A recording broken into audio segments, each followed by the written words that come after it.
Hello, hello, hello. How is everyone doing? God, it feels like it's been multiple lifetimes since I've been live. And so bear with me because I feel it's a little strange being back. So, how is everyone doing? What day is it? Thursday, June 13th. There's so much that has happened since my last live. And there have been multiple times where I thought, oh, okay, I'm going to go live and talk about this. And then I realized I needed more rest. And I've been really taking in that rest for so many reasons. And I'm sure so many people out there can relate to rest and how needed it is. And sadly, we don't get enough of it. We're not allowed enough of it. And I thought, okay, if I'm going to keep doing this type of work, I think it was almost like 3 years at this point. I realized I need to just relax for a minute and spend time with my family and heal a little bit more. And healing can happen during work, especially activism work. You can heal a lot during that time, which I have. But I needed a whole new other type of healing, which was just breathing and reflecting and spending time with my family, spending time with my children. And it has been really beautiful and necessary. And I do want to start this live with reminding survivors and everyone, honestly, how important it is to rest. And sometimes you need to get off of social media, turn off your notifications, and not in a selfish way, but in a necessary way, focus on yourself. And I think when it's done in a healthy way, that you're able to be part of the collective. Because if we individually are running on empty, it's cliche, but it's true, we aren't able to give a true lending hand to whatever purpose it is that we think we want to step up to the plate to. And so I did that. And one, it's so nice to see you here. And Anne's here and Christian's here. This is so nice. I also needed this, which I just realized right now. You know, I just realized it's nice to reconnect with community. And it was hard for me personally the last couple months because I love community so much and it means a lot to me. And then at the same time, I had to sadly realize that sometimes community can be tough.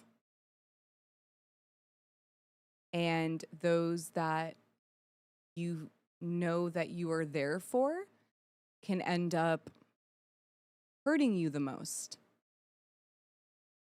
And that was I've gone through this a few times, but as of recently, it was one of the hardest realizations I had to cope with, was how the community that you feel you are a part of can also be the community that hurts you. And in a way that was unexpected, and it was a lot. It was a lot. I'm actually kind of shocked I'm here right now. I'm like, wait, should I be here right now?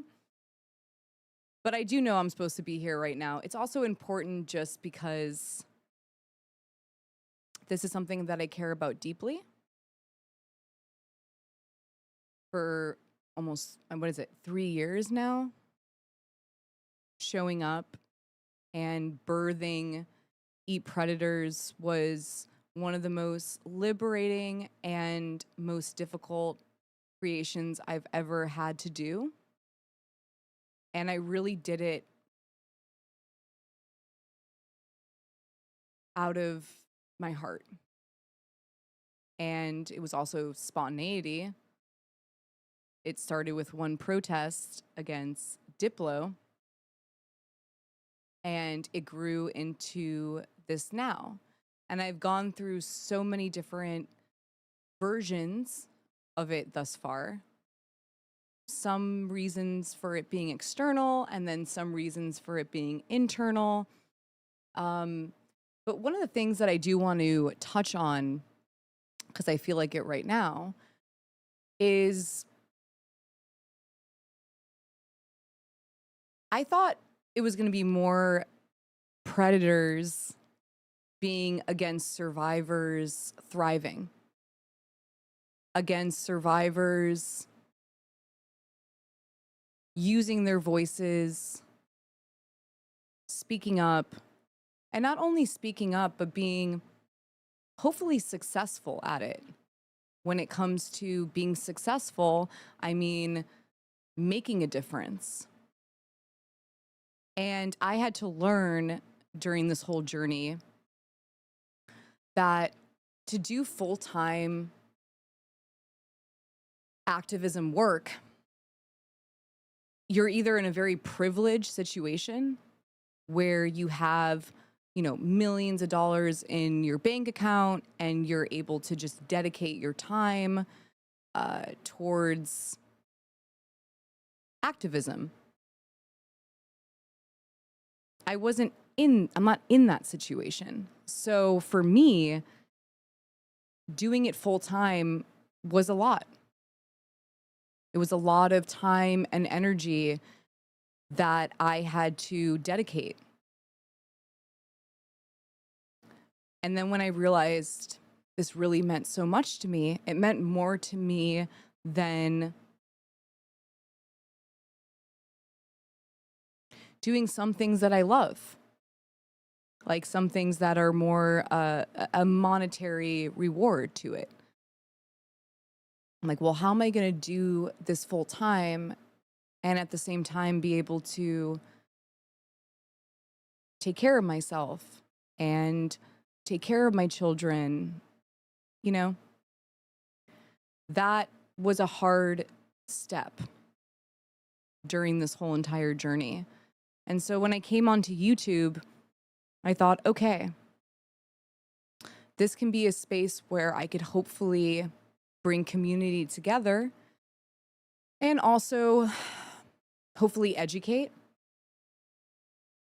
people about institutional cover-up, what it's like to be a survivor within a industry that is extremely wealthy and has a lot of power, which, by the way, this is not the only industry. Music industry, entertainment industry. There are so many industries that cover up SA. So many. And they make billions of dollars while they're covering up crimes, essentially. And so I thought, okay, maybe this YouTube channel will be a way where I can make this sustainable, something I can dedicate a lot of my time to, and at the same time, make a difference. And I think there's a lot of stigma around good guys being able to be sustainable. I think bad guys have been the ones rewarded for their work and bad deeds for so long that it is hard to picture good guys doing something well-intentioned, but being able to make it sustainable. And so I think it's very old world thinking that a survivor just has to be in the streets in the rain, protesting and educating, to be believed or to be trusted or to be seen as well-intentioned. And I was kind of uncomfortable about creating a YouTube channel, to be honest with you. And I didn't know how I was going to do it or what it was going to be. But I wanted it to be true and honest and come from a place of knowing. And I really do believe that this type of information that I talk about regularly, or I did, should be survivor-centric. And as a survivor, I would have to read these stories from people that weren't necessarily survivors and were created and safeguarded by institutions that were in bed, so to speak, with the predators.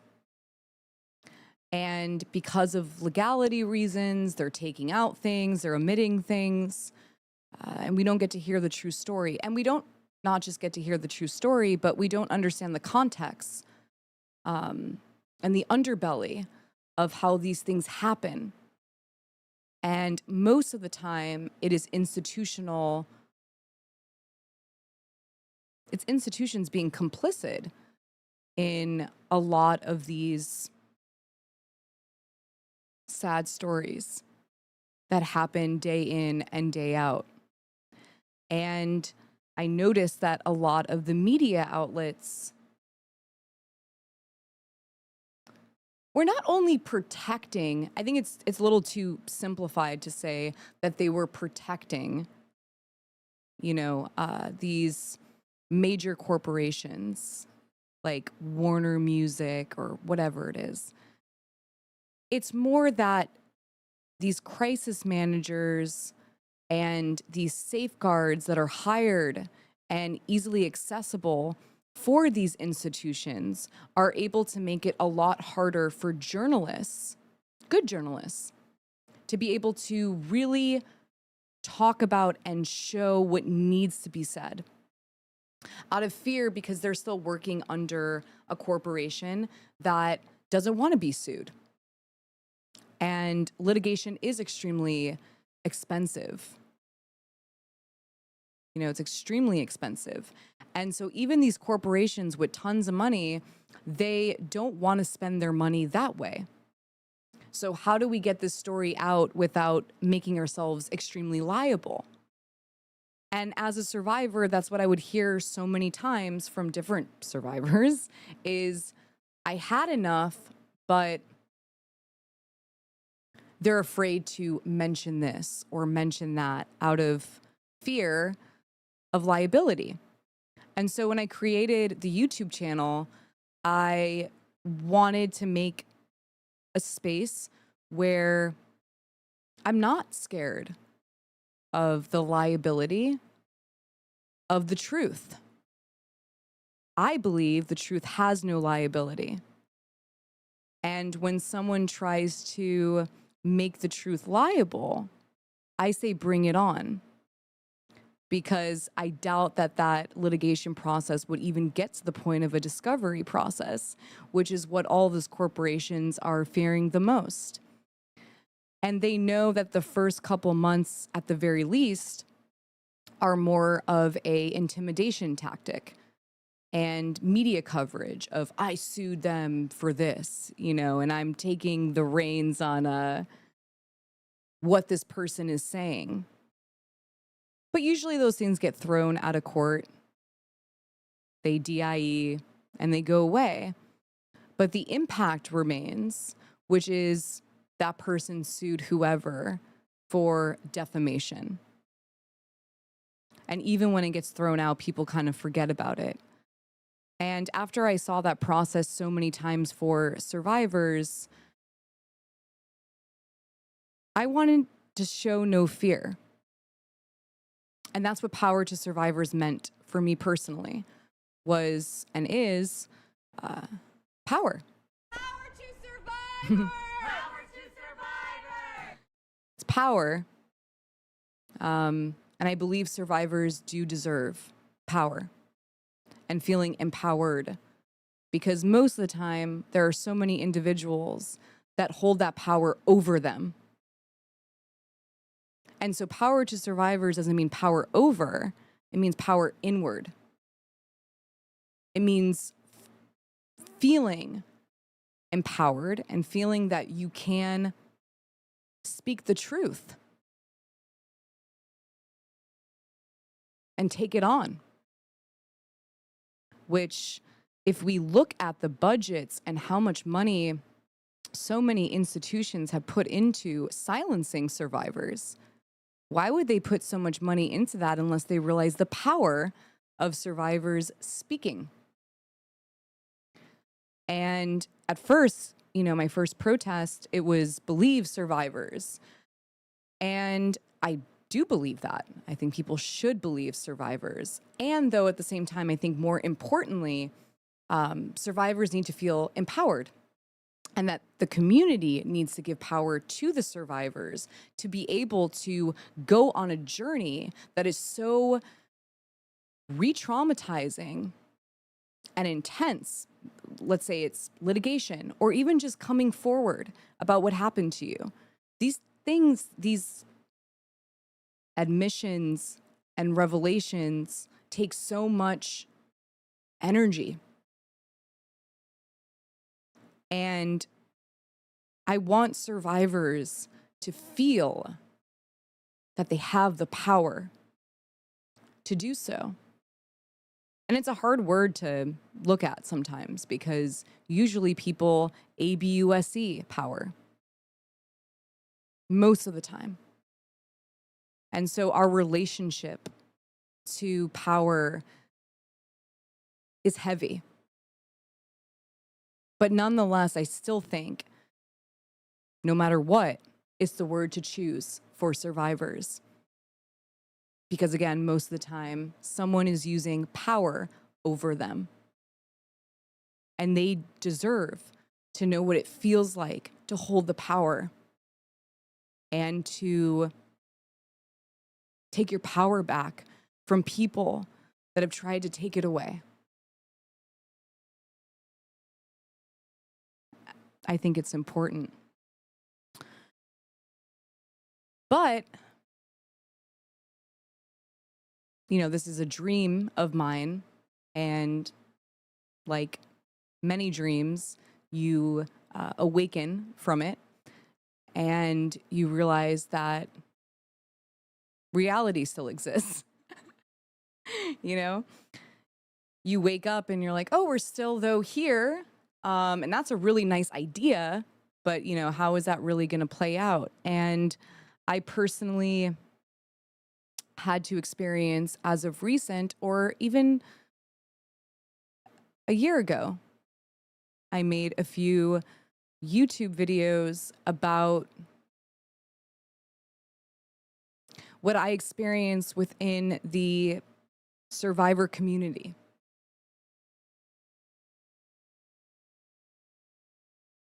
And it broke my heart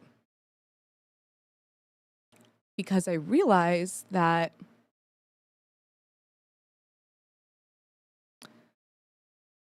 there isn't enough support for survivors. And so therefore, there isn't a lot of healing. There isn't a lot of room internally for trust or for genuine, transformative conversations. Because as survivors, we're surviving, and it's really hard to trust people ever again. Honestly, trusting people, I would say, is the hardest part afterwards. I never thought that the things would end up happening towards me, but it did. And it was hurtful. It was hurtful for so many different reasons, which I'm not even sure I'm obviously going into today, but it was hurtful in the sense where I poured my heart out for this, I put everything into it, genuinely. And I saw people that I thought I could trust betray my trust. And instead of even dealing with whatever their projections were about certain things face to face or individually, I saw survivors be willing to tear down power to survivors, tear down what the work was that went into all of this and actually did get us somewhere. I've seen it firsthand. I've seen it many times. The power of survivors coming together and feeling powerful and not being afraid to use their voices, and what that can do and how that can intimidate not only predators, but those that protect predators. Just sad. And I think it's really important to just address here that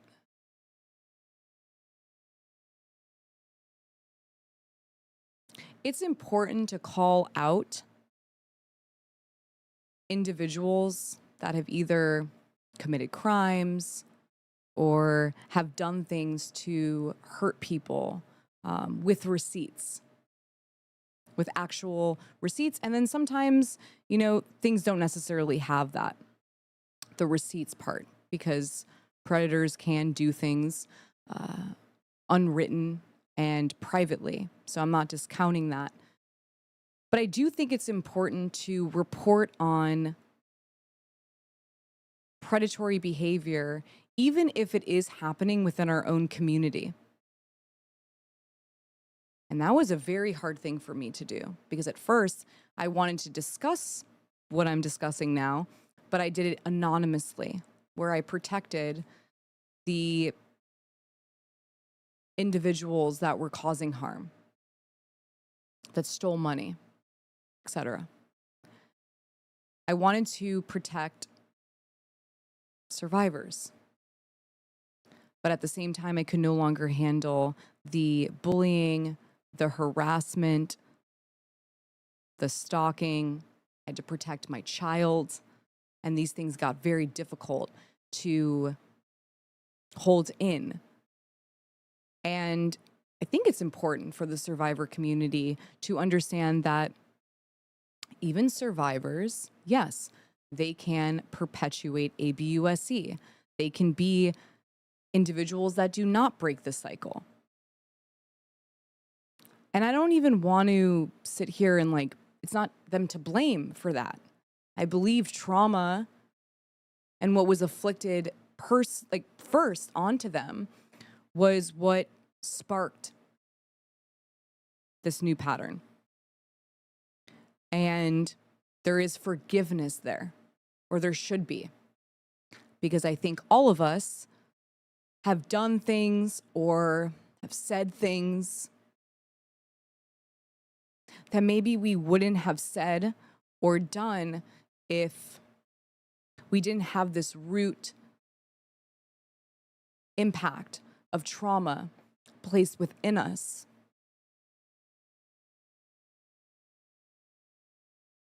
And I think, honestly, that's where more of our focus should be in the world, is that understanding. Not saying rage or anger is unnecessary. It is necessary, and it's also natural. And though at the same time, I think it's important for us to understand that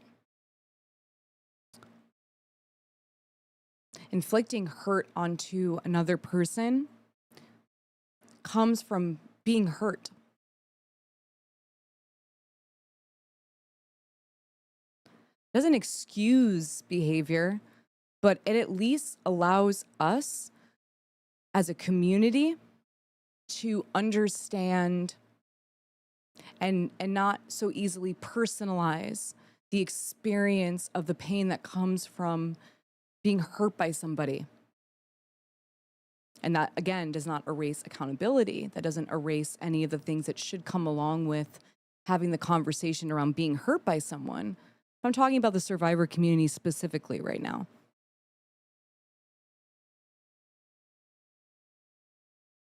And I know that. And I do want to say to those individuals that tweet about me every hour, that have been doing what they've been doing, I know that you wouldn't do that if you weren't so horribly hurt in the beginning. And I forgive you. Even though it hurts,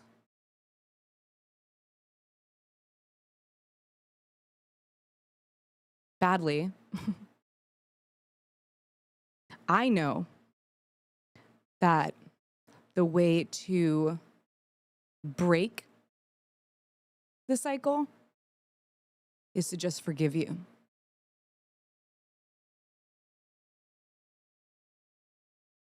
I had a bunch of different versions of how I was going to sit here and speak on what I've experienced the last few months. But I realized that the most human way to deal with conflict is to understand it and not to want them to feel the same way they made you feel.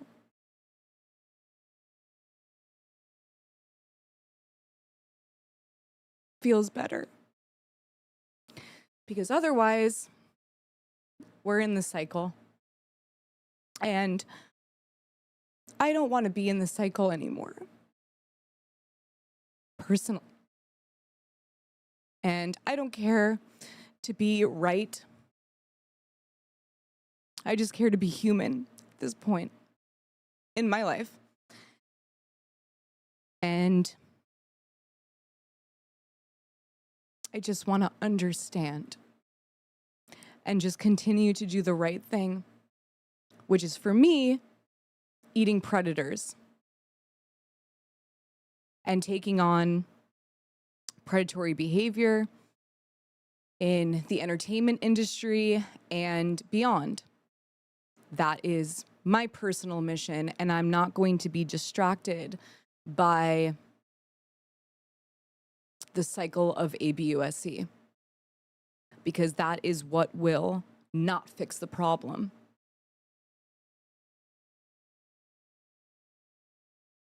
And it just feels better to not fight. And I wish that more of the world would take on that approach. Because not only is it better for the person individually, but it's better for everyone. And as a mom now, what example am I setting? And I have to think about that all the time. Do we need to fight to be right? Or do we need to just keep fighting to make it right? And I'm choosing the path to fight to make it right versus being right.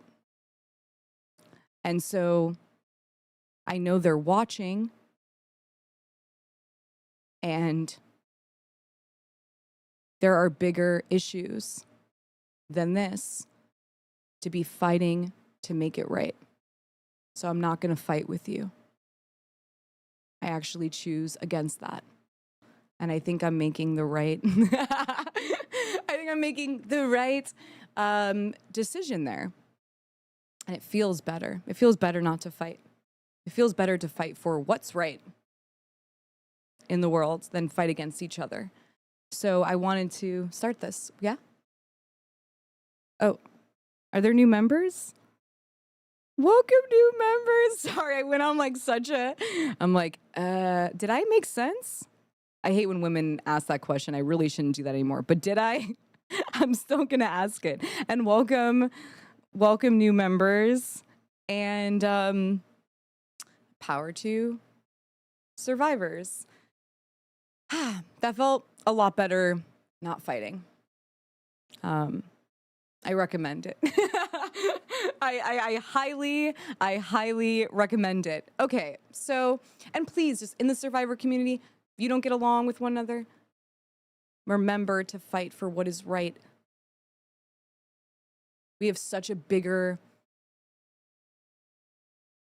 issue at hand that we really need to make sure that we focus on and make right and end SA and any type of ABUSE within the industry that we are working for. So I just want to give that reminder. So a lot has happened. God. That's hard to do. By the way, I'm going to say, like, in the real moment, that was not easy. It's not like, oh yeah, like, just, that was hard. And it's hard still, like, right now while I'm talking. But I must say, it is the right decision. For us to end the cycle of harming one another, this was right to do. And I can promise you that. Okay, so a lot has happened during, God, the last, was it 2 months that I've been live? And I've heard Dan Schneider sued Quiet on Set for defamation, which, Dan, that's really funny. I was shocked a little bit, honestly, to see that. But it makes sense. Like, we've spoken about this a lot.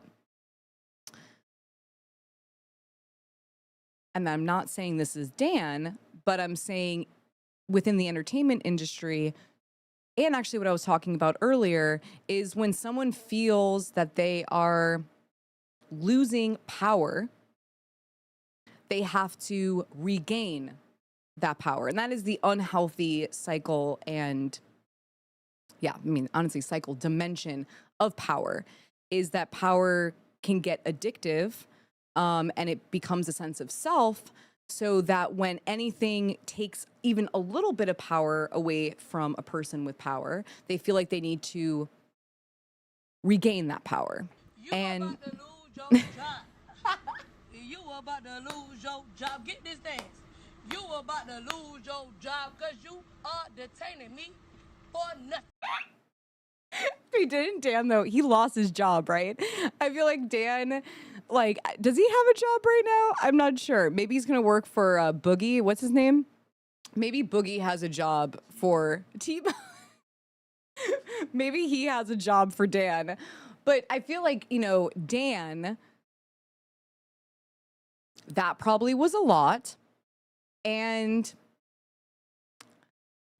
that could make somebody feel like, and this is just my opinion, wanting to regain power, which means,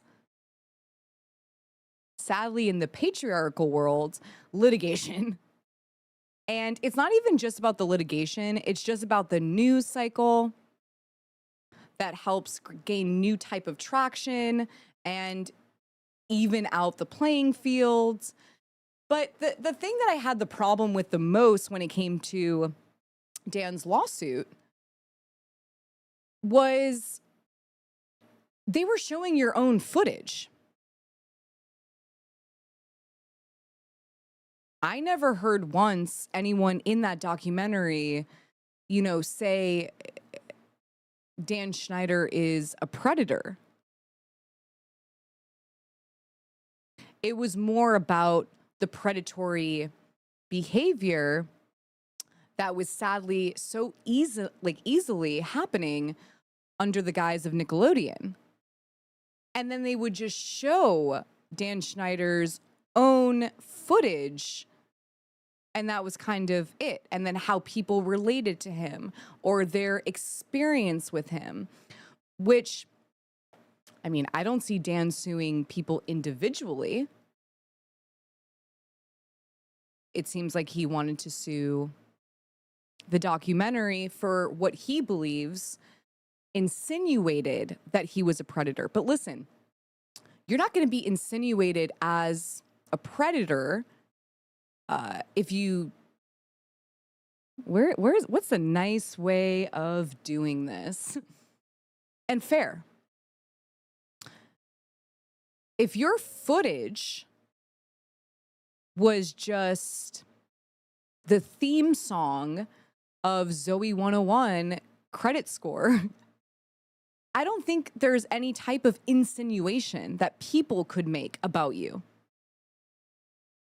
I believe the power of the image and the power of creation and what it can insinuate. And that's why there's a lot of responsibility, I believe, onto creators. You have to know your responsibility. You have to know how something's going to be viewed as to the world. And what are you trying to get people to insinuate or to believe or to engage with? What is it? And now I could literally show Dan Schneider's footage from the slap without that documentary, which, by the way, that material existed long before the documentary, and people were saying a very similar thing, which was, that's not okay. That's not okay. And instead of Dan going, I mean, he ended up saying, let's cut it. Let's just take it out of the thing. Well, that's not going to happen, Dan, because it's already out there. But what you could say is, I know that's wrong. I know how that looks. But instead, what kind of goes back to what I was saying earlier, you're choosing to fight instead of fight for what's right. And that's going to create this never-ending bullshit that all of us humans are in. You're choosing to fight instead of just going, okay, I see what that looks like. Even if you're not emotionally ready to get to the point of you were aware of how that would look, I think it'd be important, though, for you to say, I know what that looks like. And I know that that put my employees into a position that made them vulnerable, insinuated something that is not all right, especially when they're children. I think that would be a really important step into your Boogie episode. Maybe you can do Boogie Part 2 and take my advice and say that. I think the lawsuit feels still like you're hiding because you've had an interview with somebody who was already your employee at one time, and then you sue for this, what it insinuated, which also I don't like that you're feeling like the public doesn't have a right moral compass, so to speak, and that they can't gauge what is morally okay and what is morally not okay. I do think that the public does have that compass. Maybe when you were working at Nickelodeon, that compass was a little more skewed. But I think now, with time and education, people understand when something's just not okay. And I don't believe, in my opinion, that the footage that you were personally creating and standing by when it came to children was morally sound, morally okay. And I don't think you should be worried about how the documentary, what it insinuated. I think you should be more okay about what you did. What you created. What you allowed to be filmed. And then maybe you can say, I would rather you be not okay with how that could be insinuated versus how it was insinuated. You know what I mean? Sam, welcome to the dinner party. But I think that's the truth. I think it's also better than all of this, and probably less expensive. Because I don't know, it's possible that you're gonna pay attorney fees. And there's like anti-SLAPP in California and all these different moving pieces when it comes to litigation. And I think it's less of a trouble to just understand that what you did, in my opinion, and I'm sure for a lot of different people out there, was wrong. And you now trying to say people feel like you are a predator because you're in a documentary with predators. Again, like, I just don't think your co-workers, for example, with their creations, if it was part of that documentary, would be they wouldn't be insinuated in that type of way, in the same way that you are, because of your actual footage that you created. Like, why write lines where I'm having to say how a shirt makes me look chesty? An old guy writing that? Now imagine, Dan. Here, let's get a more real. Now imagine if you had a kid, which you don't. Imagine you had a kid and you got onto your kid's laptop and some dude was talking about the fact that, you know, does that shirt make you look chesty? And she's like, 12.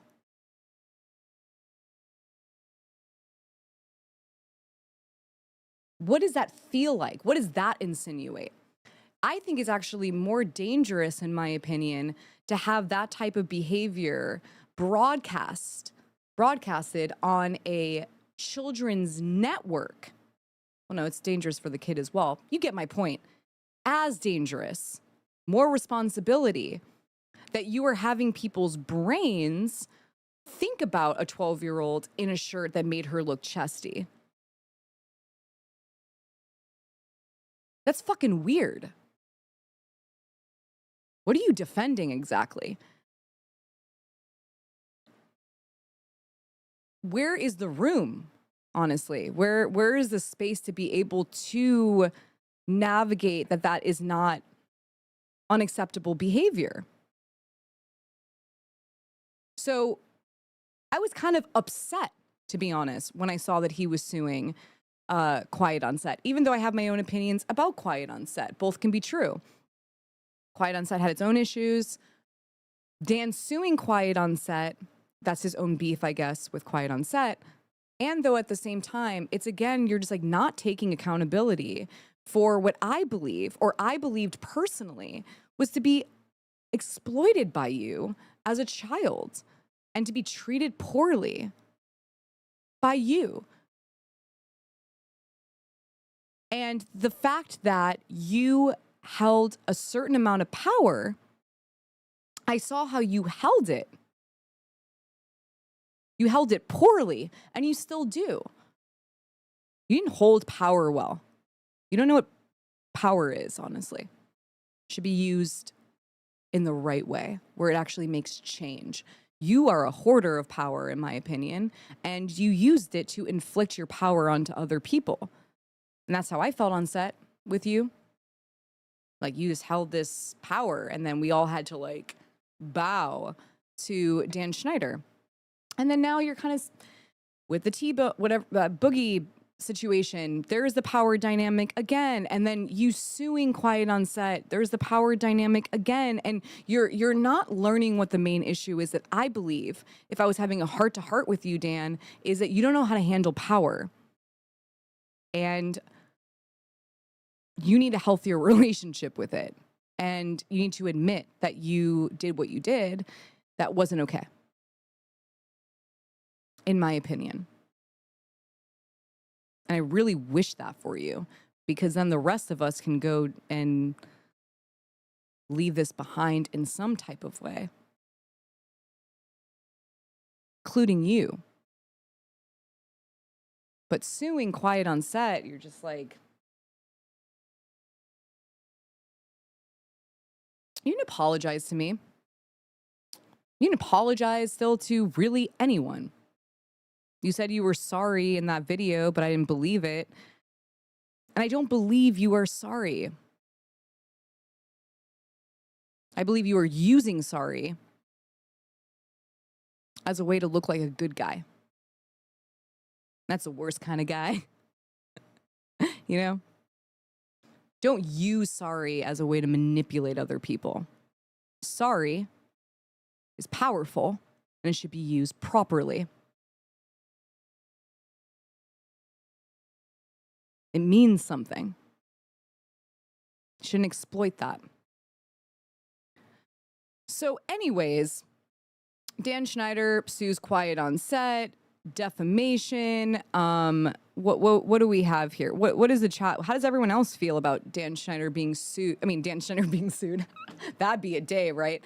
No, Dan Schneider is suing. What'd you say? Oh, thank you so much. I didn't see that. Oh, thanks, Minka. The dream stream is back. It's back. I'm wondering how everyone's feeling about this this stream. But anyways, so Dan is suing. The Siri investigated the blah blah blah blah blah. Later in the episode of social. Yeah, you can show it. Let's see what we have here. I mean, honestly, Dan should be sued. Dan's lucky he's not being sued, honestly. Also, Nickelodeon. Notably, producers at one point in the docuseries note that Schneider was not found to engaged. But this is what's so ridiculous. Okay. Okay, full screen, actually. Okay. So again, remember when I was making the hypothetical of some guy talking to a child, talking about how chesty her shirt is, yada, yada, yada. Now, the fact that Viacom and Nickelodeon, whatever, are saying that there was nothing found that was SA related when it came to Dan Schneider. I find this interesting because Jeanette McCurdy did say some detail about the creator and about him touching her knee and making her feel uncomfortable. So it kind of makes me think, did they interview Jeanette McCurdy? Did they really do their investigation properly? But also what kind of upsets me is content being created that insinuates sex, that insinuates sexuality. I'm trying to like avoid how whatever on YouTube, but you get what I'm saying. Why wasn't that taken into, but I believe that the reason why that's not being faced head on is because a corporation like Nickelodeon, like Viacom, needs to protect their assets. And so therefore, they don't want to go there because that was content that was created by their own employees. Nickelodeon was a part of that horrific material. And so therefore they're making it just about like an SA scenario. But what about SH? What about like what I witnessed with my own eyes, which was Dan getting massaged by a wardrobe employee? And that Nickelodeon knew that he had a pattern of that type of behavior from the Amanda Show days, which was revealed in the Business Insider article, which was revealed in the documentary. So this was a pattern. This was a pattern of, allegedly, of Dan Schneider's. And so when they say, oh, we didn't find anything, you found something right away in the beginning with him, technically, because this was so many years ago and they had something to say. There were NDAs involved. You know what I mean? So it's very disappointing to see them shirk whatever when, you know, We know. So Dan, good luck. In the state of California, most likely this is going to be an anti-slap scenario. I couldn't see it being anything other. They only showed your own material and listened to the people that had something to say about you. And what they had to say about you wasn't that great. And, you know, that's that. But it gets worse because after Dan, you know, did this ridiculous defamation lawsuit, in my opinion, he ends up getting called out by Lori Beth. Lori Beth ends up coming forward about her experiences with Dan Schneider, and they're way worse than you could even imagine, honestly. And very brave of Lori Beth to come forward and talk about her experience with Dan Schneider in this way. I think, you know, all we can say is salute Lori for this, because it's really bad. So I'm going to go into it. So I want to say a trigger warning. What do you say? Oh, thank you so much. Dylan, my opinion is rot and piss Dan Schneider. A half-hearted apology doesn't make up for what transpired. If he's truly sorry, if he's truly sorry, work hard to be a better person and apologize directly to the people affected. Thank you so much, Dylan. I 100% agree with you. That's the only way to do it, right? Otherwise, all this other nonsense feels ridiculous and archaic in a lot of ways. Okay, so trigger warning. We're going into Lori Beth. So there's some things that I haven't read or gone into yet. So I'm going into a lot of this with the community. So we're going to go into this together. Also, I haven't watched Ariana Grande's podcast. And so I'm going to be watching that section for the first time with the community and going over it. So this is all kind of, I've waited just to... No, oh yeah, Ariana Grande is not coming on the show. We're gonna watch her though on Penn Badgley, which is so interesting. Did you guys find it interesting that Penn Badgley, his mom, wrote a letter in defense of Brian Peck? She was one of those people, and I don't know. Did they talk about that? Like, has Penn? I don't know, discussed any of that, especially since he's talking about kid exploitation. His mother was directly involved when it came to the Brian Peck, Drake Bell situation. So I'm actually kind of curious what the community feels about that. Thank you. Thank you. Hi, Meredith. Okay. Yeah. Wait, do people not know this? Yeah. So his mom, so I guess Penn was, I think, coached by Brian Peck.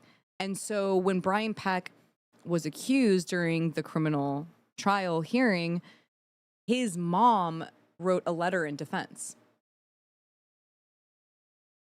Yeah. Rot and piss. Unless you're like going to confront that and apologize about it.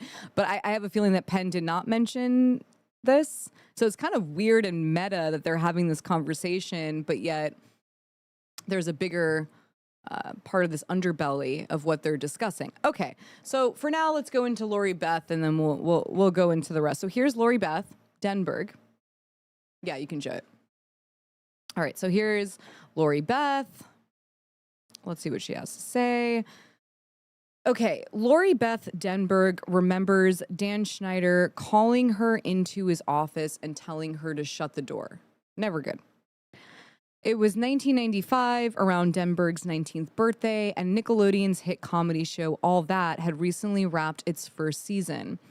Denberg was one of the show's stars, so when Schneider, the head writer of All That, heard that a female producer had met with Denberg to discuss her weight gain, he was angry.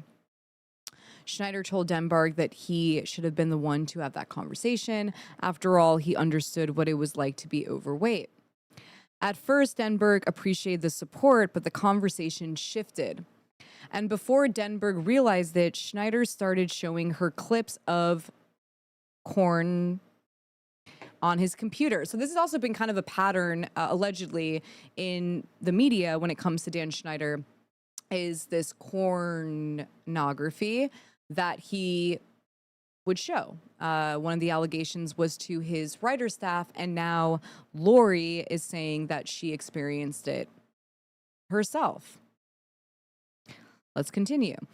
Schneider started showing her clips of blank on his computer. The grand finale, Denberg said, was a video in which a woman performed OS on a donkey.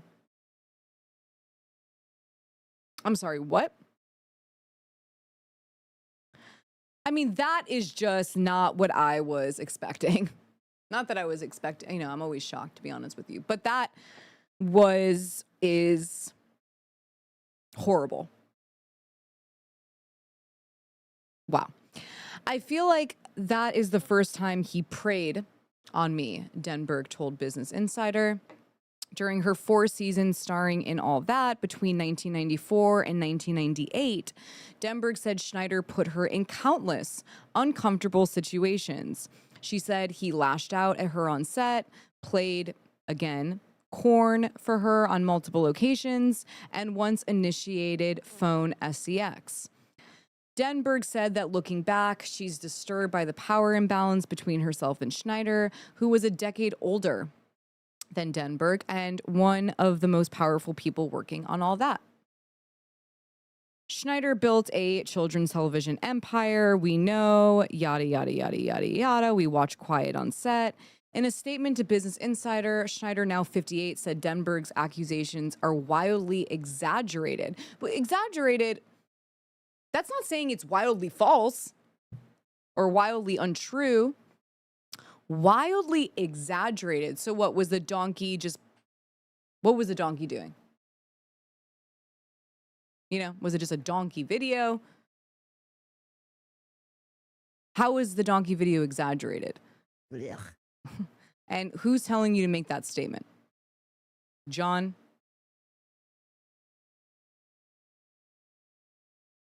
Probably not the best way of disproving what Lori's accusations are. Wildly exaggerated and in most cases false. Which part, Dan? Why don't you go into fucking detail? I hate that shit. Why don't you go into detail about what parts were false? As I have previously stated, there were times, particularly in the early years of my career, that I made mistakes and exhibited poor judgment as a leader. You're not a leader, Dan. You never got to that point. You're a boss. Different. Schneider said, if I did that with respect to Lori Beth, I sincerely apologize to her. Ugh. Your apologies are the worst at this point. Wildly exaggerated. I apologize to her through the press. But now I know why your lawyer called me in 2019. You have a lot of skeletons in your closet, it seems, allegedly. Or people have things to say about you that aren't necessarily in your favor. This is the first time Denberg has publicly discussed Schneider at length, but it's not the first time she's voiced her concerns. Around 2000, Denberg said she told Albie Hecht, that guy, the president of film and TV at Nickelodeon, and Brian Robbins. So by the way, let's go full screen for a second, because by the way, Brian Robbins, you suck. Honestly, like, not hearing the best about you per se. So we heard, or we know, that Drake Bell's dad, remember in the documentary when he talked about, you know, going to Nickelodeon, about the behavior that Brian Peck was, you know, yada, yada, yada. That was to Brian Robbins, who is now the president of Nickelodeon.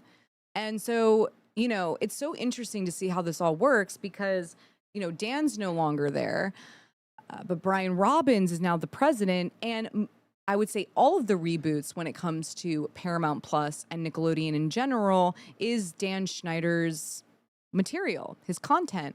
And Brian Robbins is who brought Dan Schneider into the Nickelodeon realm, from my knowledge.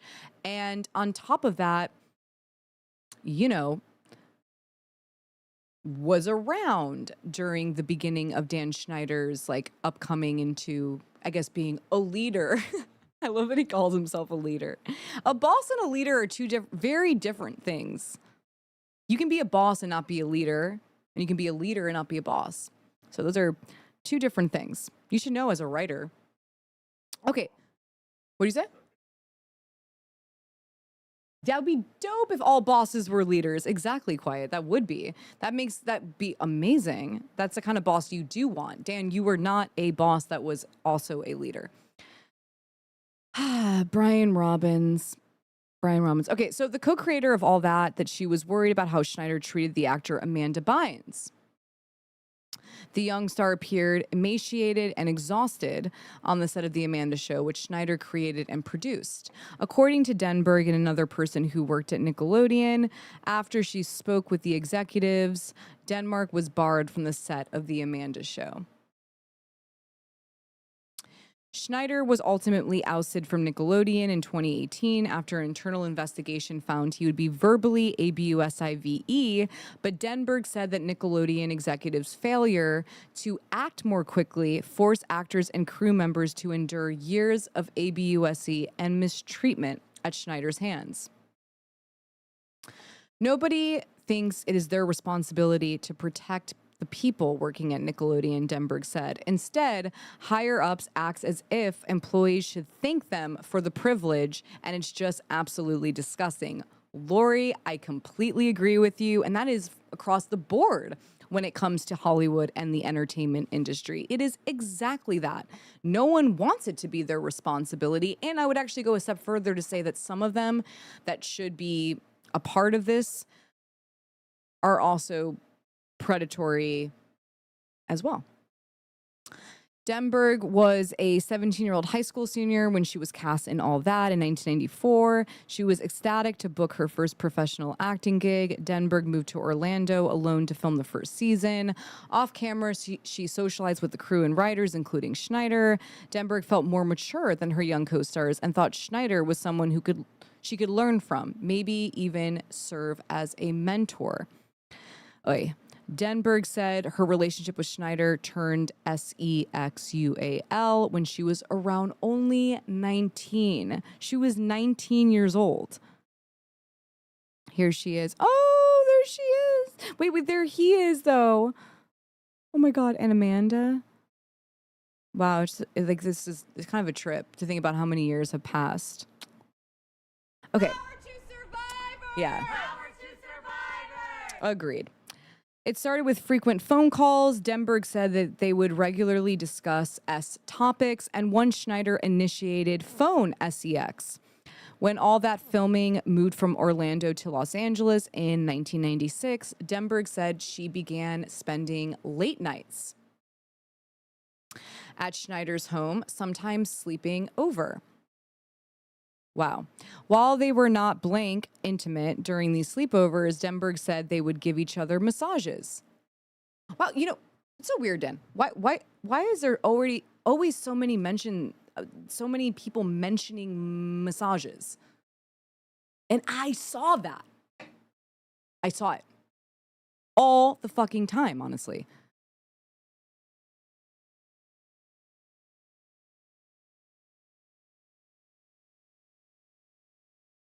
What's with that? I'm sorry. It upsets me because you're like, dude, now someone else is talking about massages. This is not good. Ugh. What, is she going to be deposed? I mean, she probably would be deposed probably during your defamation suit. Who's going to depose for you in this defamation suit? What is this lawsuit, honestly? It's just a question. Don't get upset. While they were not blah, blah, blah, massages, and that Schneider frequently played Korn on his computer. Farah Elvin, a high school friend of Denberg's, told BI that Denberg told her about the phone blank and blank, as well as Schneider's request for massages at the time. Okay, so here's cooperation. Once Denberg said Schneider asked her to accompany him to visit his auto repairman. What a very specific detail. And this is something I would also like to talk about for a quick second.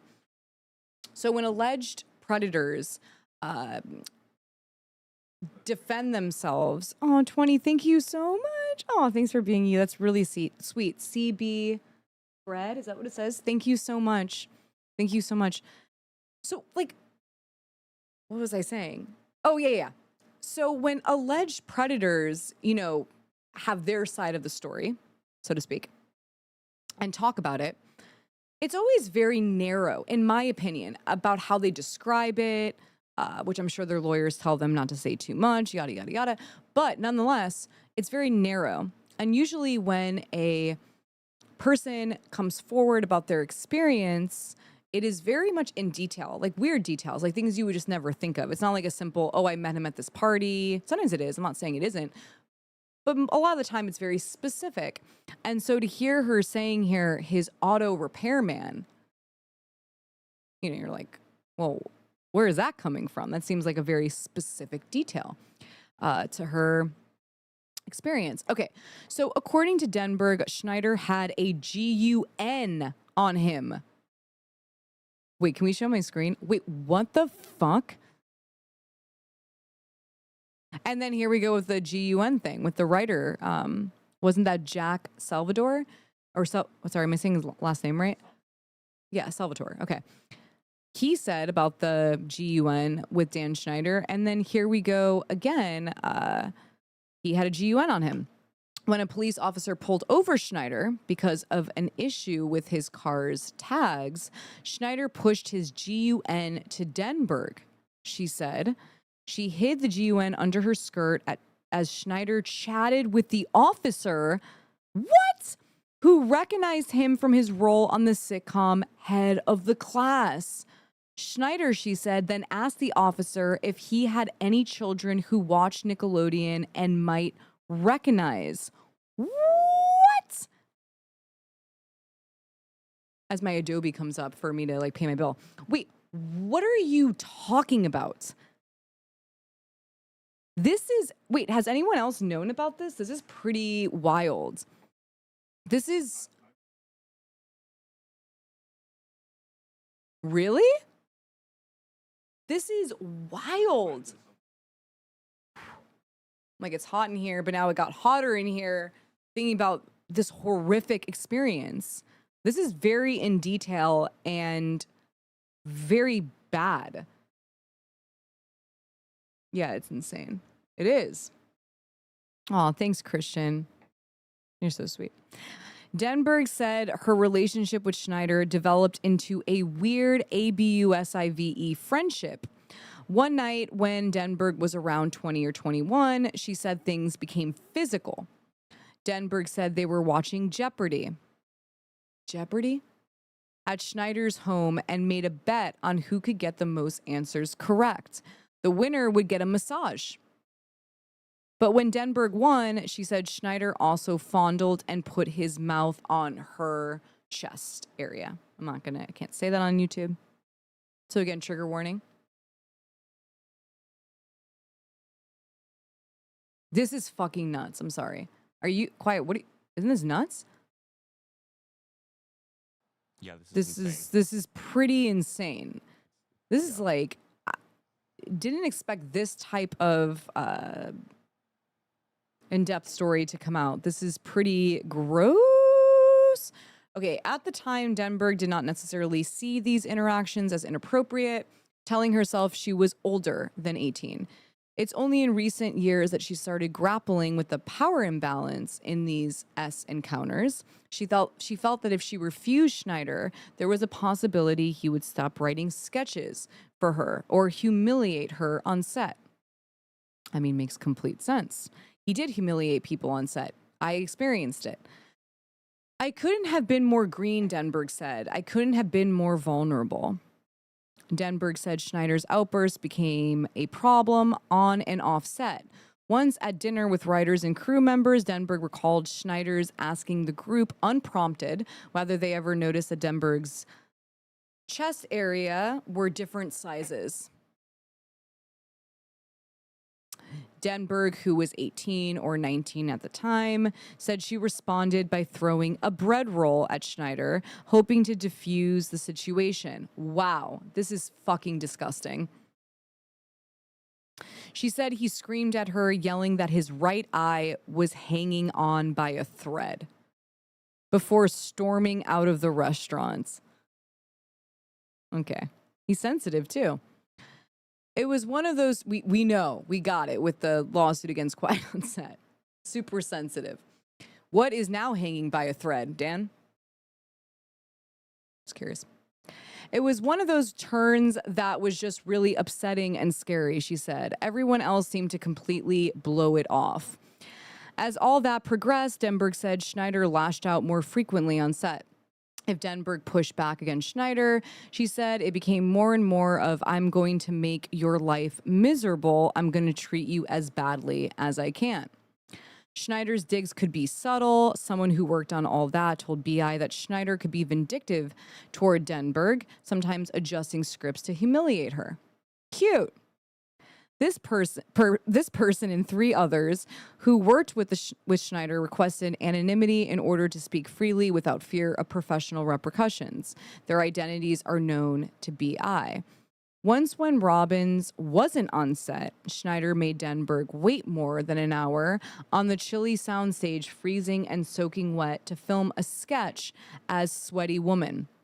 Denberg starred in another recurring segment called Vital Information. According to Denberg, Schneider would refuse to write her jokes for the segment until the last minute, forcing her to perform live without rehearsing.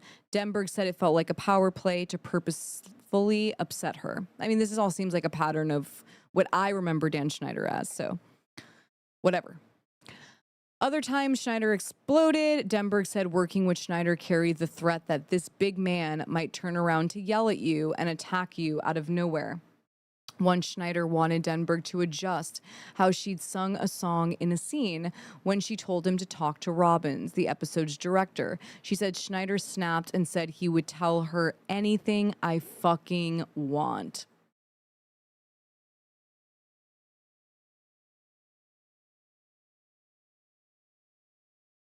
Aren't we all now just saying anything we fucking want now?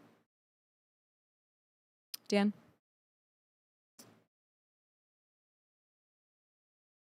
How's it feel? Angelique Bates, who starred in the first 2 seasons of All That, starting when she was 13, told BI in 2022 that Schneider once screamed at her after a sketch went off the rails. Bates said that the incident was so intense that she ran away in tears. This is a pattern of Dan Schneider. I'm done actually reading this, almost, because I've seen it for myself. Meanie. Total meanie. And even though I never experienced anything physically whatsoever with Dan Schneider,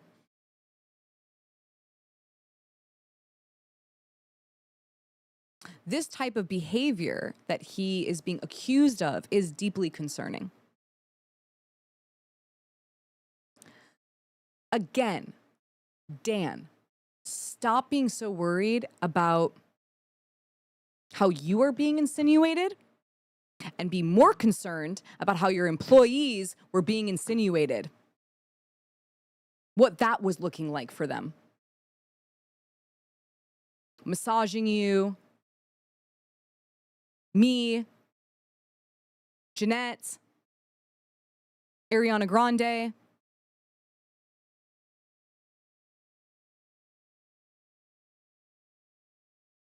I don't even understand why you think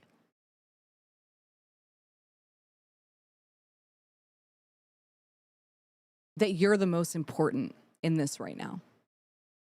And you suing Quiet on Set upsets me emotionally from someone who was harmed by you, that you are still feeling like you are the most important. And you're not. The people that you hurt in one way or another, allegedly, me, These are the voices that are important right now, not yours.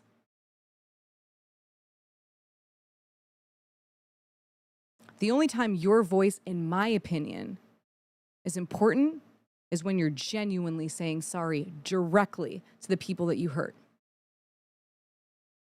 Then your voice is a little more important. Not the most, but a little bit, at least. I'm grossed out by you. I had my own experience with you, and then now I'm reading about other people's alleged experience with you, and the entire thing is just concerning, to say the least. What a legacy, regardless of what your lawsuit is. What a legacy. You're not going to be able to erase that. All those voices, not going to be erased. So what are you doing? A lot of effort for nothing. And don't worry, Dan. A lot of the people that have something to say about you aren't really even saying it because of Quiet on Set. They're saying it because they watched your fucking footage and didn't like it. And didn't like what they heard from other people who had something to say about their experience with you. It's time to, like, wake up. Quiet on Set, take it or leave it, honestly. People are upset about what you filmed, what you put on websites, the slap, what you were a part of, what you were allowing, what you were writing, how you were treating your writing staff. That's what people are upset about. Sue yourself, if anything. That would be more entertaining.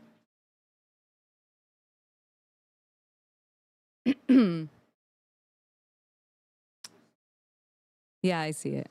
Thank you. Power to survivors. Dan's pattern is so eerily similar to my blank, who also works in the industry, and Nick Sets.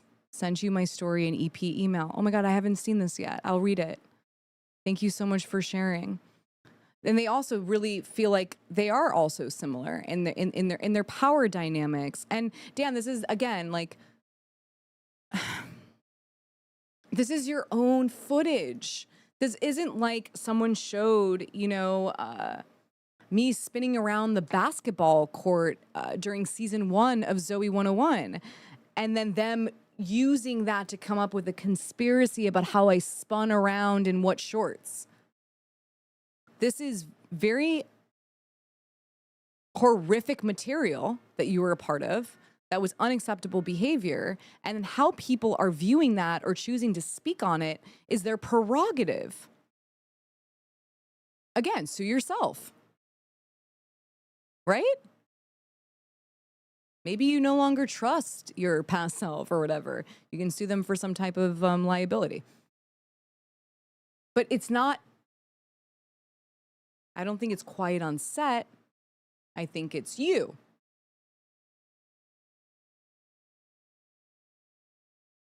In my opinion. Okay, so Dan is suing Quiet on Set. Dan had a very strong, powerful individual by the name of Lori Denberg come forward about her alleged experience with Dan Schneider. And I do want to say to Lori that I support you. And thank you is kind of weird to say that, but I support you coming forward. And thank you for setting an example for the next generation.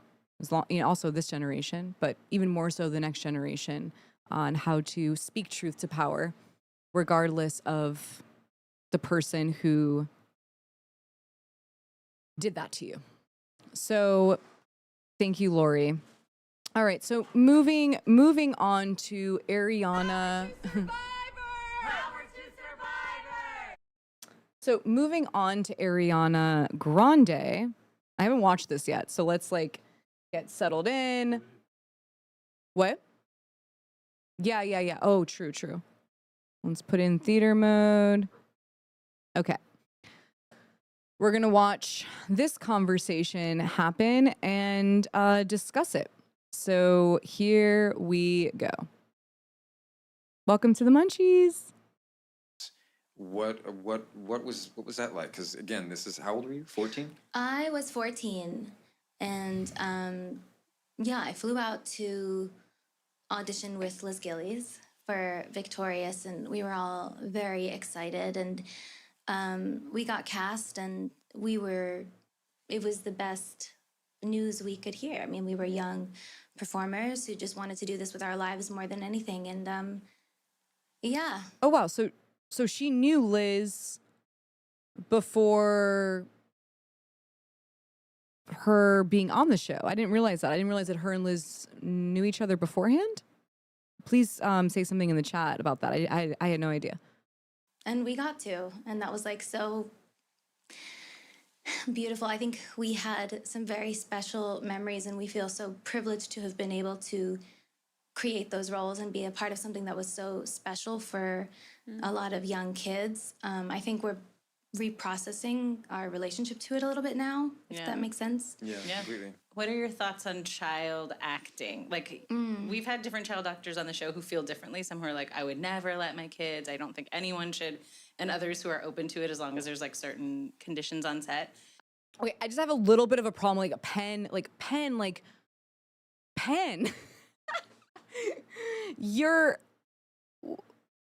I'm very curious to see how this goes, but like right off the bat, I'm just kind of like, are you gonna say anything about your mom? Like, or anything about the experience with Nickelodeon in your own regard? Like, this is kind of, I mean, I think he has to. I'm not saying he has to, but I'm just curious because it's such a weird merging of worlds, Nickelodeon and Penn. And then to not have like an honest, open heart conversation about that is interesting. Just interesting. Obviously, my relationship to it has and is currently and has been changing, and I'm reprocessing a lot of what the experience was like. You know, yeah, I think that the environment needs to be made safer if kids are going to be acting, and I think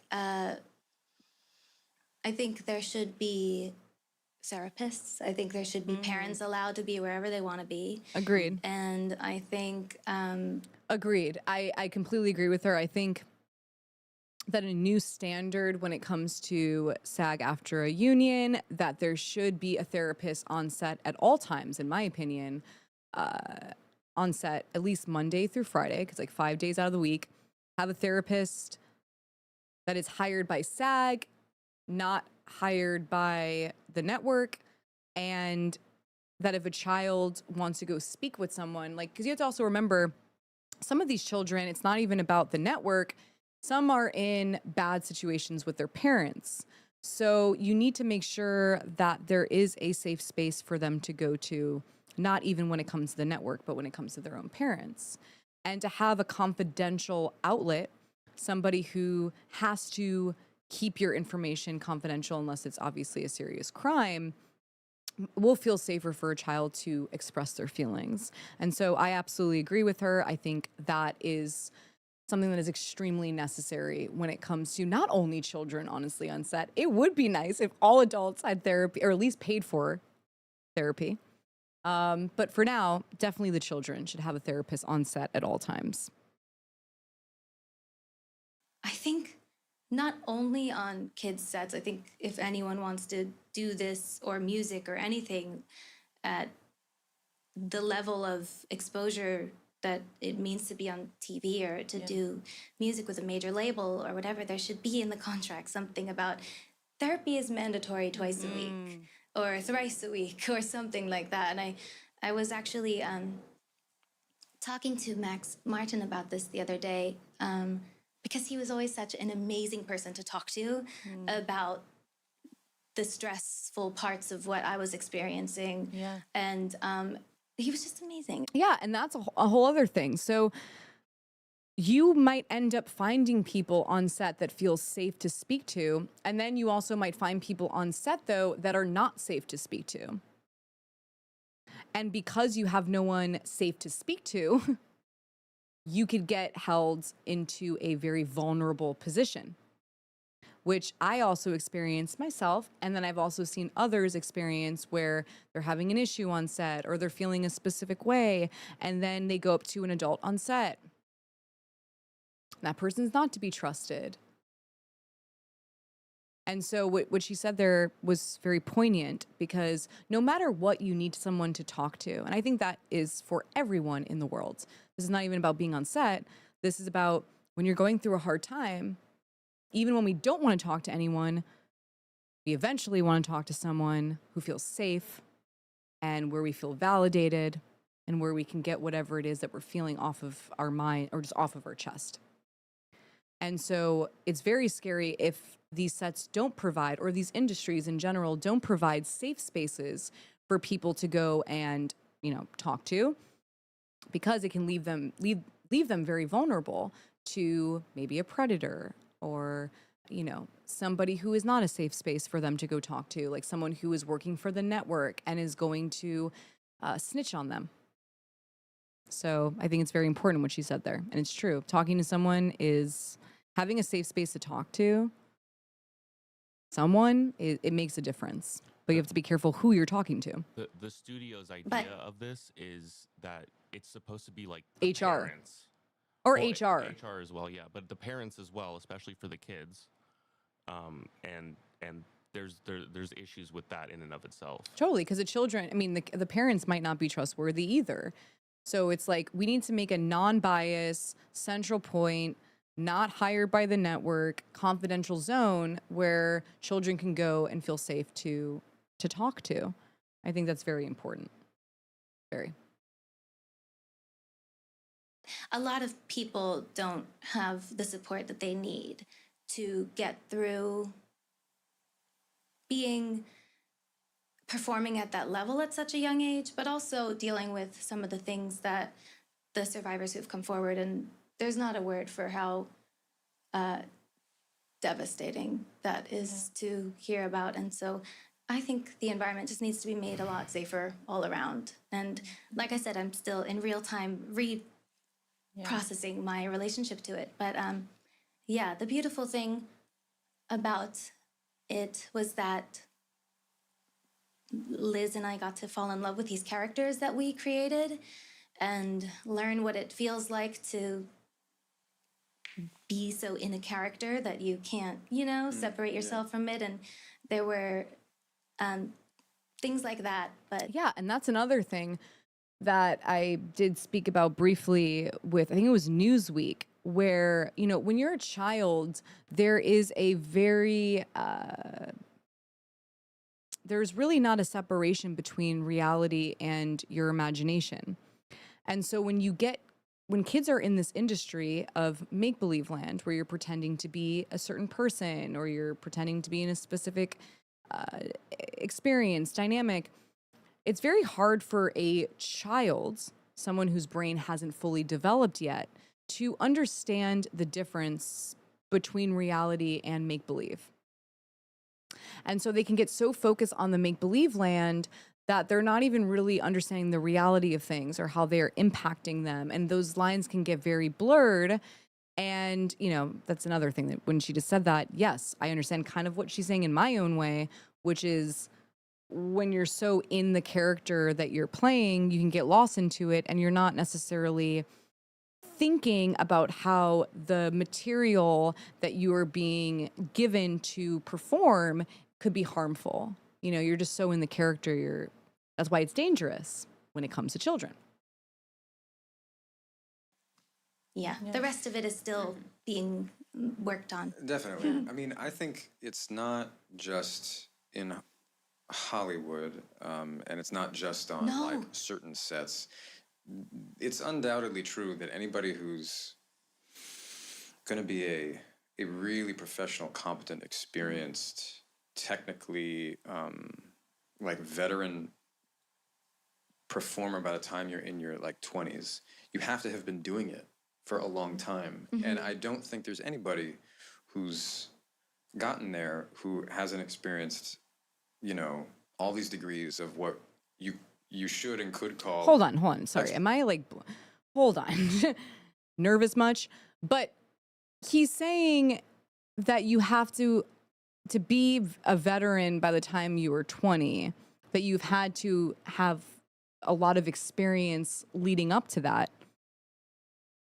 Do you? I don't think it's about being veteran, but I think you can have a pretty good understanding of the industry in your 20s without having to be necessarily a child star.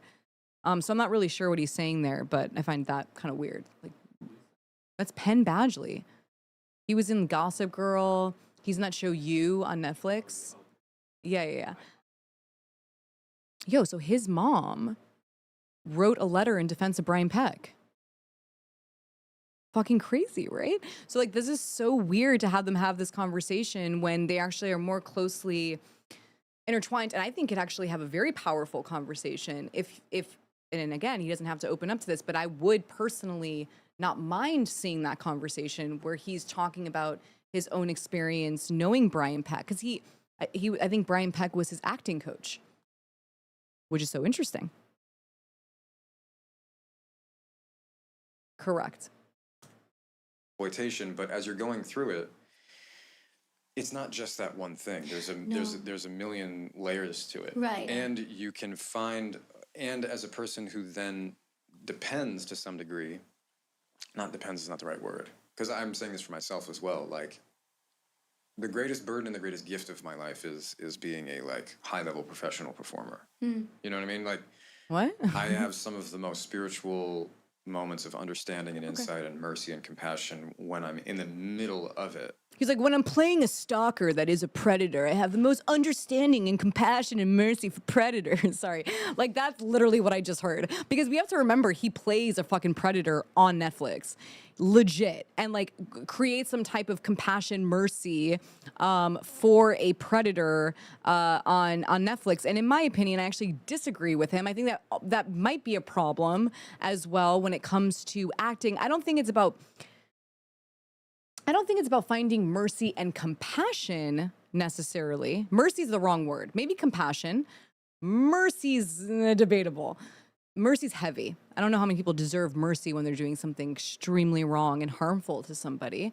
But compassion, sure. But I think it's very dangerous when actors start getting into this like gross transcendent state where they become artists in this annoying way, where they think like, I've played a stalker predator and like now I have compassion for where that like, you know, comes from. It's like, listen, I think it's important for you to understand maybe where, like I was saying earlier, where the hurt stems from or where something grew into something cyclical in their life. I think that is important.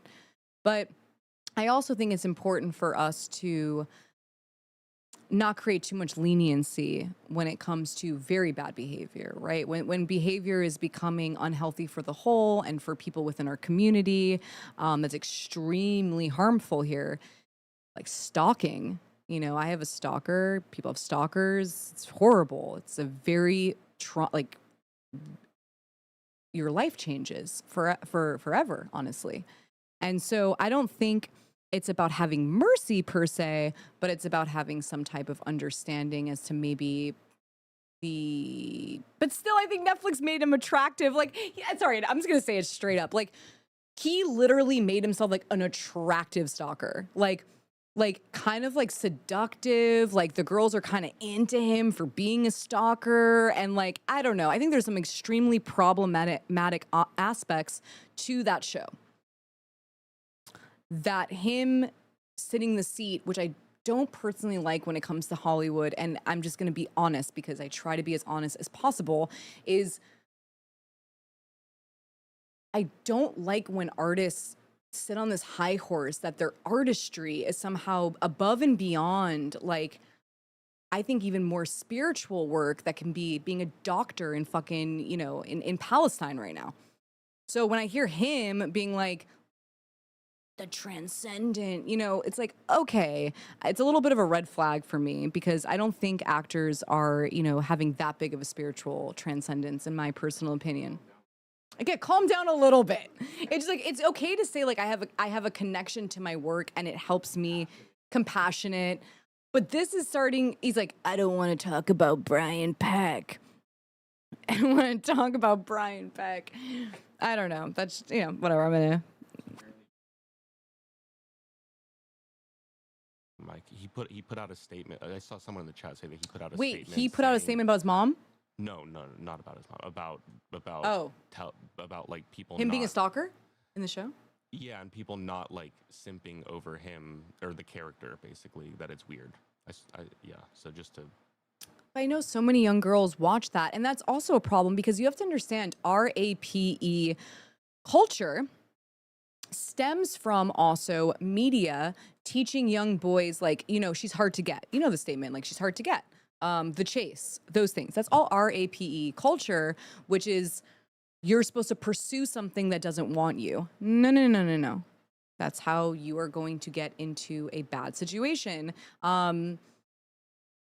A person's supposed to want you. And if they don't want you, you have to then let them get to the point of, if they randomly in the future want you or meet you again and want you, that's that. But you don't coerce them into wanting you. And a lot of old 80s films, for example, are a lot of specifically heterosexual dynamics where the female is not really interested in the guy and the guy has to pursue her into wanting it or into liking him, and sometimes does acts to get her to either believe he is somebody else, like in Wedding Crashers, for example. There are so many different examples of men pretending to either be somebody or put on even an act to get a woman to engage with them, and then have to like admit that they're not that, and then the woman forgiving them. And anyways, it goes on and on. But I think it's really important to understand that media has brainwashed or at least created hypernormality around RAPE culture, which is kind of feeling bad for like a KILLER or a stalker, and it's usually in a male position. And that, I'm sure that will change as our culture changes, and then women will also be getting sympathized for these same type of tropes and dynamics. But nonetheless, I still think it's very dangerous how media can spin a predator into someone sexy. And usually men get that card the most. And so him talking about this character, about compassion and whatever, like right now, dude, I don't know if it's the time. I don't know. It's not the time. All right, Penn. Thank you so much for the donations also. And thank you, Peyton. Oh, Peyton. Hi, Peyton. I know Peyton. Hi, Peyton. Thank you so much. Okay. And I wouldn't be able to do that if I hadn't been doing it for so long. You know what I mean? And so it's like it takes and it gives. There's a lot to it, and I think the way that, as you said, I mean, devastating is a great word to describe the things that are coming to light now, and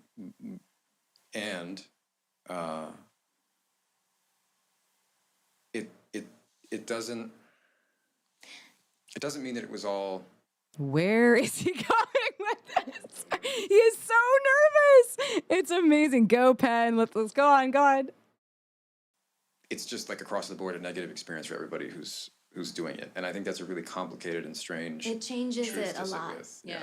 It changes it a lot, and that's what I think I'm reprocessing. Yeah. Me too, Yeah. by the way. Like I wasn't around. Yeah, I mean, there's a lot. Yeah, there's a lot there. I'm sorry. There's a lot there, dude. Your mom.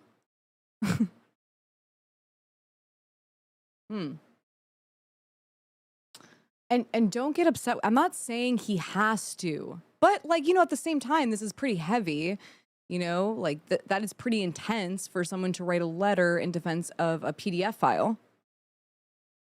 And that person was your coach. Now, I'm not saying this person needs to speak out on their, maybe this person does have trauma that they don't want to talk about. I'm not saying he has to, but this is also kind of a weird interview when you think about everything that's surrounding it internally and externally within his dynamic with Ariana Grande, and then also him playing a predator on TV, that's kind of like a likable predator. Like they make him like relatable, you know, which is fine. I think it's important to understand that monsters can be relatable and monsters can be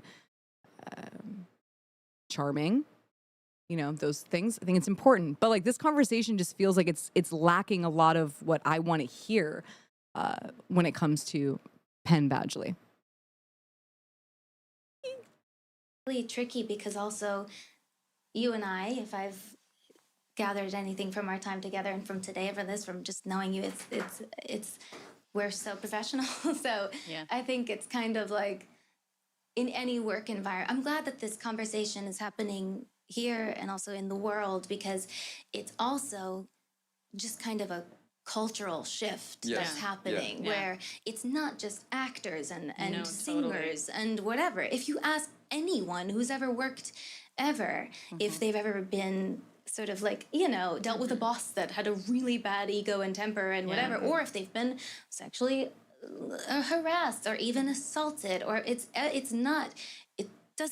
everywhere It's ever. everywhere. It's like I mean, statistically, it's prevalent. I think Yeah, it's just it's prevalent. we point the finger a lot and fail to often remember like this behavior is prevalent. It's yeah, a we're norm. used to, we're told it's normal. Yeah. Yeah, I think it's still getting into this little category of like save Hollywood again. Like, you know, I feel like, or at least on his side a little bit, where it's like make sure that Hollywood doesn't feel like it's the only industry. And I do think it's very important not to think of Hollywood as the only industry where predatory behavior exists. I think predatory behavior exists wherever there is a power dynamic, wherever there is a boss that likes to pretend he's a leader, you know, wherever there are people that are getting paid less than others. That is where predatory behavior is going to be prevalent. And, you know, SA is, again, just one symptom of predatory behavior. Predators don't always operate like that. There's multiple different ways of exploiting people, and it doesn't have to be SA necessarily. There's so many different ways to exploit people. And I say that all the time. Capitalism, there are many ways where predatory behavior is extremely prevalent, and it doesn't have to do with SA per se. So I think it's very important to talk about that it isn't just Hollywood, but as long as we're not just like, you know, Hollywood just like every other industry. I feel like Hollywood's a little bit scarier sometimes just because of how they have created so much safeguard and protection for predators and how they even put into their budgets how to handle an NDA or a mitigation settlement, you know, these type of things. Like, it's good to talk about the other things, but to kind of stay focused on, if we are, like, for example, this is an industry that I come from, and I can sit here all day and talk about industries I'm not aware of being in, but know that they do the same thing. But it's always better when it comes from a firsthand experience. So it's really important for people with inside Hollywood to really stay focused there as much as they can, because that's how we can incrementally change the industry, you know, than getting distracted into all the other ones. And it's changing, and I think that's a really nice place to see the world in unison, standing in a place where we're like, that's changing. You can show my That's screen. unacceptable. So I think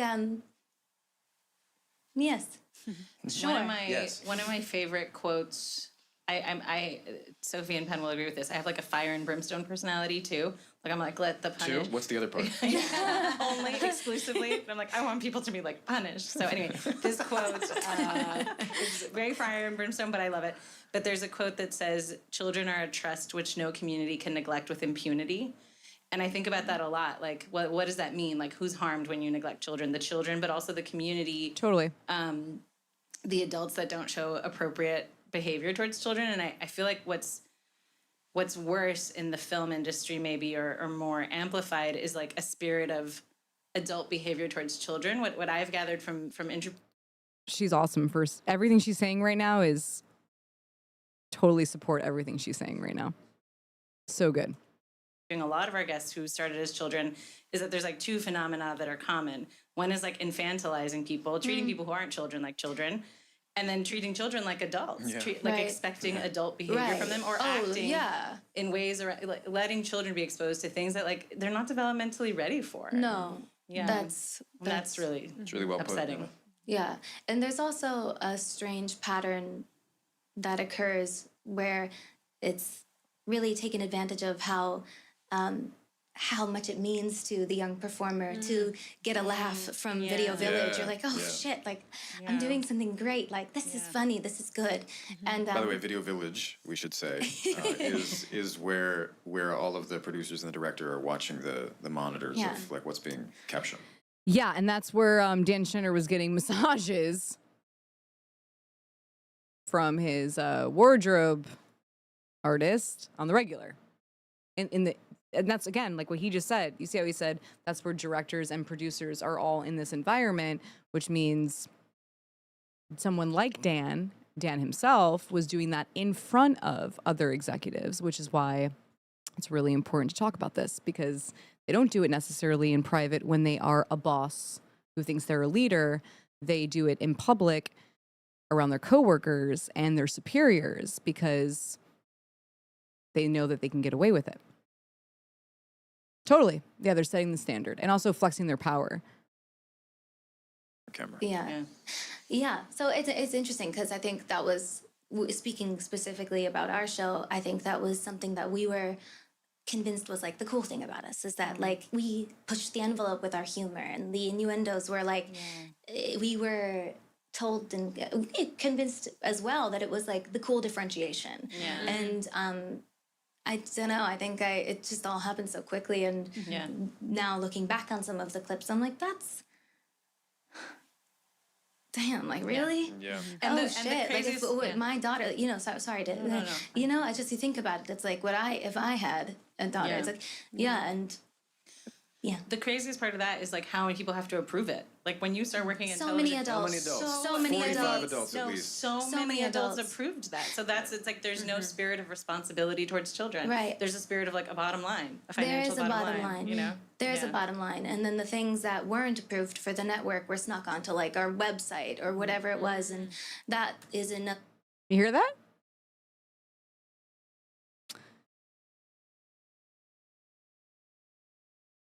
Their Discovery Network were snuck. There Financial is a bottom line. You know. There's a bottom line, and then the things that weren't approved for the network were snuck onto like our website or whatever it was, and that is another discovery. But Who was sneaking it onto a website when it wasn't network approved? Because now that becomes two different things, right? Dan, who is going to depose in your favor? But that is what happened. It ended up on The Slap, which was a Nickelodeon, though, still owned website from my knowledge. But nonetheless, these were things that were not ran on Nickelodeon Network, but it was snuck onto a website. And what's his name? John Vaccaro, you know, someone who was part of making websites, was part of creating Dan Schneider's website, was a part of a lot of stuff. Men are a part of these websites that are putting content like the ones that we have seen when it comes to Ariana Grande. And it's really, I do wanting to say, like, it's really wonderful. Like, she's being able to talk about this so openly, and like, I really admire the way that she's being able to sit there and talk about this. But it's so true what she said, and she tried to, like, in my opinion, sneak something in there, which was this wasn't approved content that we're watching when it comes to The Slap. It was content that was not approved by the network and then got snuck onto other websites. And the only person I can think of, and I'm not saying it is, but the first person that comes to mind is Dan Schneider, or Dan Schneider's website, or The Slap, and, you know, all these different sites that John Vaccaro or maybe Dan had something to do with. Good evening, and welcome to Vaccaro. Fucking John Vaccaro. And if you don't know who John Vaccaro is, John Vaccaro is someone who has been watching me following me on Twitter, following me on Instagram, followed my stalker, just the whole shebang. And he was a big part of working at Nickelodeon for websites, and then he created Dan Schneider's website. And then I heard while I was doing the documentary that John Vaccaro was answering for Dan Schneider when it came to comments, etc. So we'll leave that at that. He also made the Amanda Bynes website. That's kind of weird. Or no, sorry, maybe he didn't. But anyways, there's a rumor around it with him. Nonetheless, there were these websites that were created that I didn't really know about until I realized that John Vaccaro was a part of this whole thing, and he was following me, you know, watching me after I came forward about Dan Schneider, and the whole thing just kind of weirds me out. And so there needs to be something else implemented when it comes to SAG-AFTRA on how to make sure that even when some content is not approved on the network, how do we safeguard that content from getting elsewhere? And so I think she brings up a very poignant and important point that we should all be aware of, especially when we're talking about children. Going into it, I guess I'm upset. Yeah. But, you know, towards the end, my mom was allowed to come to set when I was like, you know, a little. She wasn't allowed to come to set? When we were younger, they were allowed to come to run through sometimes, or like things like that, like occasionally, I think. But yeah, towards the. What did I say? Look at what she's saying. First of all, she's upset, and I honor that she is upset because she has every right to be upset about that content that was created when she was a child, and also how it's now being used, everyone's seeing it and talking about it. That's like extremely re-traumatizing. And also her saying like her mom wasn't allowed everywhere. And that was exactly what I remember when it came to Nickelodeon, was our parents were never on set. Maybe not the seasons I was on. The 2 seasons I was on, no. They were outside of even Video Village, in their own little like chairs with their own umbrellas that they bought from Walmart, you know? I never saw my mom on sets, like on set, you know? And so here she is trying to kind of also probably for her own mom, reinstate that her mom wasn't right there next to her when that all was happening. So, Free Palestine? I saw that. Nice. Okay, let's keep going. And she was there like a little more, and we've been talking a lot about this recently, and she's been like sort of. My mom and I have too, by the way. Yeah. Well, because it's like. It's awakening. Yeah, you have to start to process like, okay, so now knowing what we all know, neither would I want my children to be in an environment like that, nor does my mother in retrospect think that I should have been in an environment like that. So, you know, then how do we kind of reconcile around that as you know, for the sake of our relationship? Yeah. Right. And how do you also like put it to use? How do we put it to use? How do we, how is there an end to things like this? I was actually talking about this with Max, who I said earlier, because I think that in my contract as a Republic Records artist, I want to see them add moving forward. I need to call Monty Libin about this. Monty, I have an idea.